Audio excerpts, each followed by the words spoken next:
ডোমকল থেকে content creator Firoz Ali এবং তার বন্ধুকে রাতের অন্ধকারে গ্রেফতার করেছে পুলিশ গতকালকে।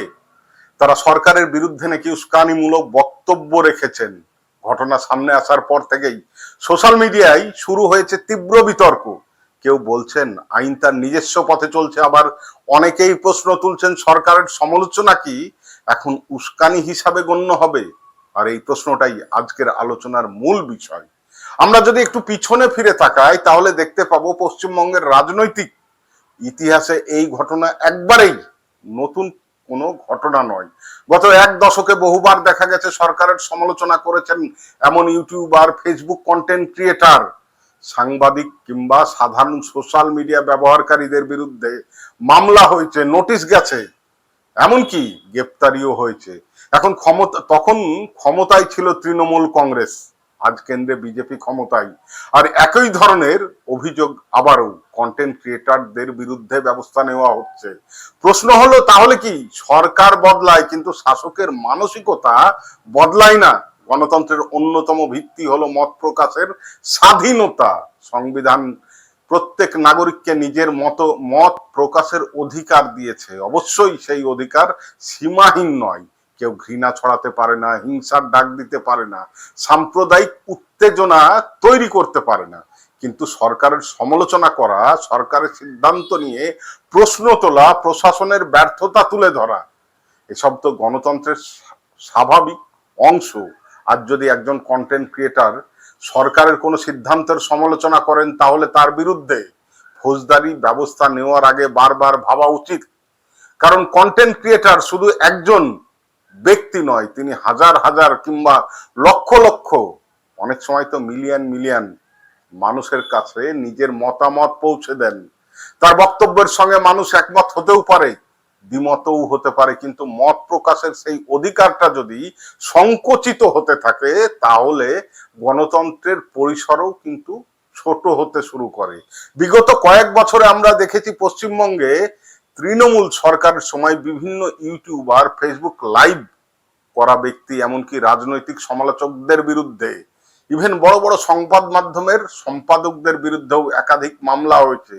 তখন বিরোধী দল বিজেপি বারবার বলেছিল যে এটা গণতন্ত্রের উপর আঘাত। তারা বলেছিলেন মানুষের মুখ বন্ধ করার চেষ্টা চলছে, তারা বলেছিল সমালোচনা সহ্য করার ক্ষমতা সরকারের থাকা উচিত। কিন্তু আজ যখন বিজেপি ক্ষমতার কেন্দ্রে রয়েছে তখন একই ধরনের অভিযোগ যদি কন্টেন্ট ক্রিয়েটরদের বিরুদ্ধে ব্যবস্থা নেওয়া হয় তাহলে স্বাভাবিকভাবেই প্রশ্ন উঠবে, তাহলে পার্থক্যটা কোথায় আগের সরকারের থেকে বর্তমান সরকারের? রাজনীতিতে আমরা প্রায় শুনি ওই দল খারাপ, ওই দল ভালো, কিন্তু বাস্তব অভিজ্ঞতা অনেক সময় অন্য কথা বলে। ক্ষমতায় যাওয়ার আগে যে দল বাক স্বাধীনতার কথা বলে, বিরোধী মতের সম্মান করার কথা বলে, অনেক সময় ক্ষমতায় যাওয়ার পর সেই দলেই সমালোচনা সহ্য করতে চায় না। তখন বিরোধী কণ্ঠস্বরকে নিয়ন্ত্রণ করার প্রবণতা দেখা যায়। এই কারণেই অনেক সাধারণ মানুষ বলেছেন বাক স্বাধীনতার প্রশ্নে তৃণমূল এবং বিজেপির মধ্যে মৌলিক কোনো পার্থক্য খুঁজে পাওয়া যাচ্ছে না। রাজনৈতিক আদর্শ, নির্বাচনী প্রতীক, নেতাদের ভাষণ এসব আলাদা হতে পারে, কিন্তু সমালোচনা সহ্য করার ক্ষেত্রে যদি দুই পক্ষের আচরণ একই রকম হয় তাহলে মানুষের মনে প্রশ্ন জাগবেই, জাগাটাই স্বাভাবিক। একটা গণতান্ত্রিক দেশে সরকারের সবচাইতে বড় শক্তি হওয়া উচিত জনগণের আস্থা। আর সেই আস্থা জোর করে তৈরি করা যায় না। মামলা করে, গ্রেফতার করে, নোটিশ পাঠিয়ে মানুষের মুখ বন্ধ করলেও মানুষের মনের প্রশ্ন বন্ধ করা যায় না। বরং অনেক সময় এই ধরনের পদক্ষেপ উল্টো আরো বেশি বিতর্ক তৈরি করে। আমরা এমন এক সময়ে বাস করছি যখন সোশ্যাল মিডিয়া সাধারণ মানুষের হাতে এক নতুন শক্তি তুলে দিয়েছে। আগে বড় বড় সংবাদ মাধ্যমের বাইরে সাধারণ মানুষের কণ্ঠস্বর শোনা যেত না। এখন একজন যুবক নিজের মোবাইল ফোন দিয়ে হাজার হাজার মানুষের কাছে পৌঁছে যেতে পারেন, কোনো অন্যায়ের প্রতিবাদ করতে পারেন, কোনো রাজনৈতিক সিদ্ধান্তের সমালোচনা করতে পারেন, কোনো সামাজিক সমস্যার কথা তুলে ধরতে পারেন। এই নতুন বাস্তবতাকে মেনে নেওয়া ছাড়া কোনো সরকারেরই আজকের ডেটে কোনো উপায় নেই। কারণ প্রযুক্তির যুগে তথ্যকে সম্পূর্ণ নিয়ন্ত্রণ করা সম্ভব নয়, বরং সরকারের উচিত সমালোচনাকে শত্রু হিসাবে না দেখে একটা গণতান্ত্রিক প্রতিক্রিয়া হিসাবে দেখা। কেউ সরকারের সমালোচনা করলেই তিনি রাষ্ট্র বিরোধী হয়ে যায় না।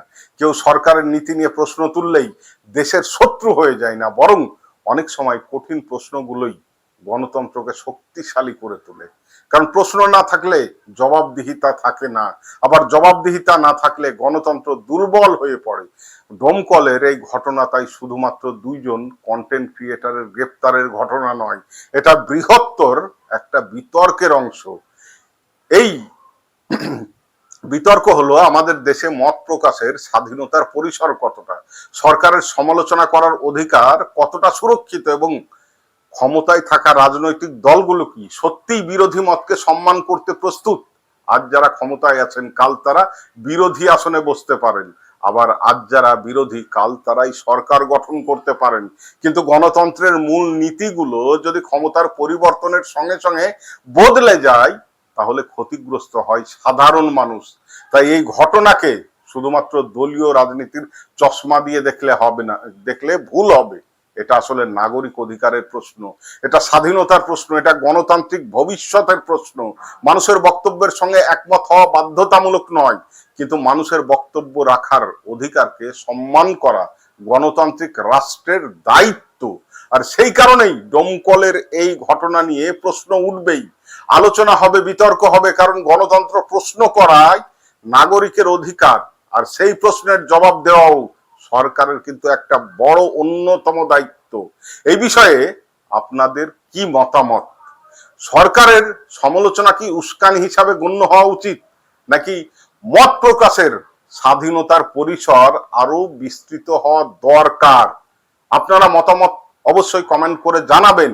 কিন্তু একটা সহজ সরল জিনিস আপনারা দেখবেন যে এই ডোমকলের যে ছেলে দুটোকে গ্রেফতার করা হয়েছে, তারা যে ভিডিওগুলি বানায়, আপনারা ইউটিউব বা ফেসবুকে গিয়ে যদি দেখেন, তারা কিন্তু বিগত তৃণমূল সরকারের আমলেও প্রচুর ভিডিও বানিয়েছিল তাদের সমালোচনা করে। তারা যে কাজগুলো করছিল জনবিরোধী কাজ, তারা যে চুরিগুলো করছিল, রাস্তাঘাটের উন্নয়ন না করে, ইভেন ঘাটের ন্যায্য ব্রিজ তৈরি না করে টাকা তুলে যেভাবে কাজ করছিল, সেগুলো প্রচুর সমালোচনামূলক ভিডিও আছে। তখনও কিন্তু সরকার তাদের বিরুদ্ধে কোনো ব্যবস্থা নেয়নি। আজকে এই সরকার যখন পরিবর্তন হয়, তৃণমূল সরকার, তাই বিজেপির সমর্থনেও কিন্তু তারা ভিডিও বানিয়েছিল, তখন কিন্তু প্রচুর বাহবা তারা পেয়েছে।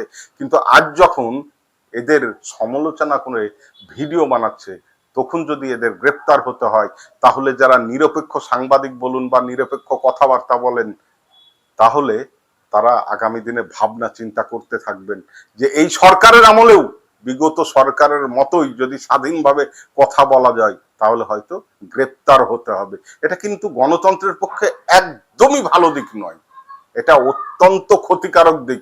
আমি মাননীয় মুখ্যমন্ত্রী আমাদের রাজ্যের শুভেন্দু অধিকারীকে বলবো যে এই সব ছোটখাটো সাধারণ বিষয়গুলো আপনার পুলিশ প্রশাসনকে বলবেন যাতে ইগনোর করে, এবং আমাদের রাজ্য তথা আমাদের দেশে যাতে গণতন্ত্র আরো পরিস্ফুটিত হতে পারে। এবং আপনার ভালো কাজের যেমন আমরা সাধুবাদ জানাবো, আপনি ভালো কাজ যেগুলো করবেন সেগুলো জন্য আমরা যেমন সাধুবাদ জানাবো, তেমনি আপনি কোনো অন্যায় বা জনবিরোধী কাজ করলেও সেগুলোর কিন্তু আমরা সমানভাবে সমালোচনা করব।